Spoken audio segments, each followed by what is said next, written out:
Hey everyone, I'm Fantasy Dancer and welcome to our 100th video. I wanted to say a big thank you to all of my subscribers and to show that thanks by bringing you some new and better content. That means some things are going to need to change though. So instead of doing a dream bar recipe weekly, we're going to be doing one video a month where we add a new bottle, talk about the history a bit, and show you the classic cocktails and maybe not so classic cocktails that you can make by introducing this bottle to your bar. As for the mocktails, they are the crowd favorite, and as I mentioned in the very first video, they are dedicated to my niece. So they're going to continue more or less as usual, but just every other week instead of every week. It gives me a little bit more time to research them and taste test to make sure that every one I show you is absolutely delicious. Now, these changes are going to allow me a little bit more time to bring you some different content as well. Things like blind taste tests with some special guests, some holiday cocktails like Halloween and Christmas is coming up, as well as suggestions from you. So if you guys have a topic you want me to cover in a future video, definitely let me know in the comments below. Now, I always intended for this channel to be a reference for those viewers like you who want to build your home bar but don't really know where to start. And you don't want to end up with dozens of bottles that you don't know what to do with. But luckily, I do. Now, there are lots of videos out there that kind of specify specific bottles that would kind of get you started, like the classic 5-bottle bar. Most of them start with a vodka. So we've got our Kettle One that we've already added to our bar. It's nice neutral, it's pretty smooth. It's definitely my preferred vodka for the majority of the drinks. For a light rum, which is another spirit they recommend, we have Plantation 3-Star. And this one is very smooth. It's one of my favorite rums. It also doesn't break the bank, which is great. And it's got some banana notes in there, which are delicious. For a gin, I can't say this is my favorite gin, but it is a great one to use for a neutral spirit. So it's got some citrus notes, it's got some herbal notes, but it balances well in majority of the cocktails without overpowering one way or the other. Next up would be your tequila.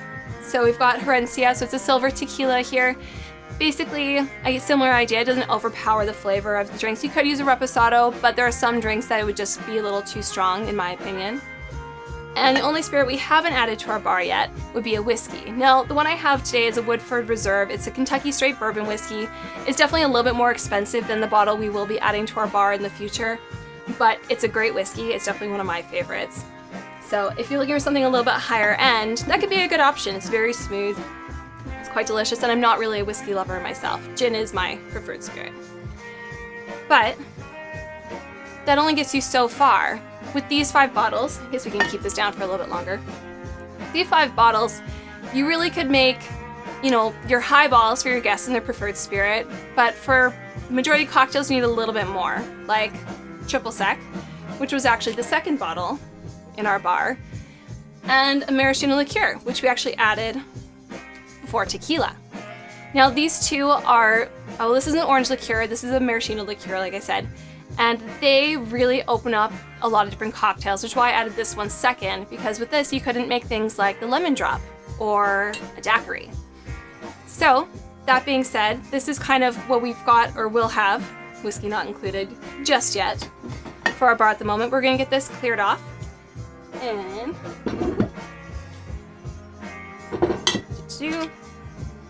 back in their order. And here we go. Just like that.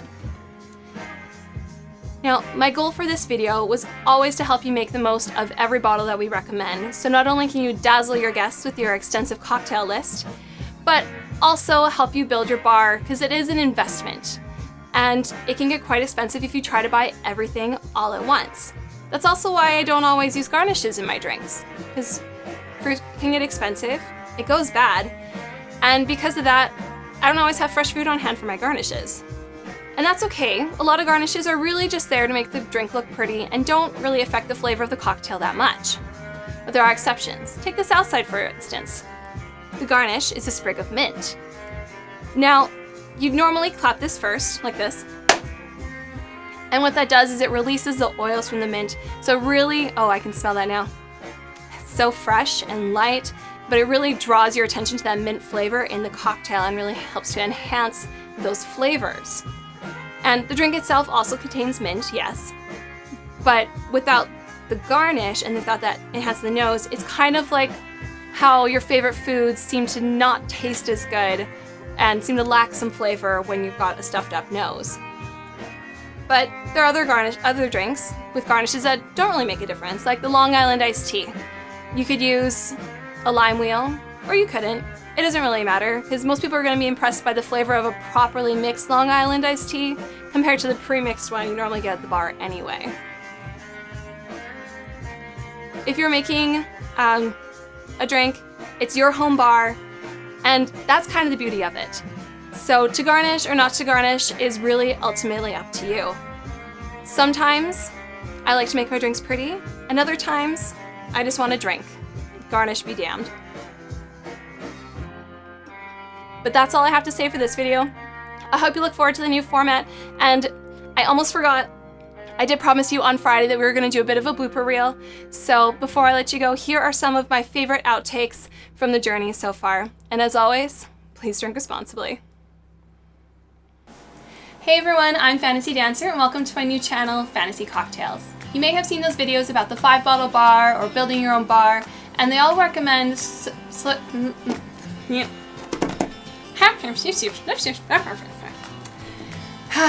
Okay, we need 4 ounces of ginger ale, 2 ounces of vodka, and just a splash of grenadine.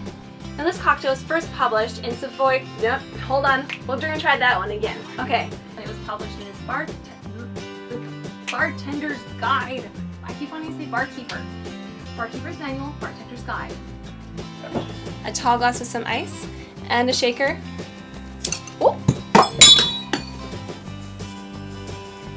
Which also has ice, which is frozen to the bottom. So, and now's the tricky part. So we're gonna add some grenadine. And this is our producer, Dana. She is very interested in our videos, but it does make it a very pretty color. It does add another dimension to the drink, and welcome our producer, Dana, to the show today. Guess she's gonna sit and hang out for a while. It uses all 3 bottles from our bar, so it's... Sorry. Dana, you can't be up here. No, you gotta go back to the shelf. That was not an ounce.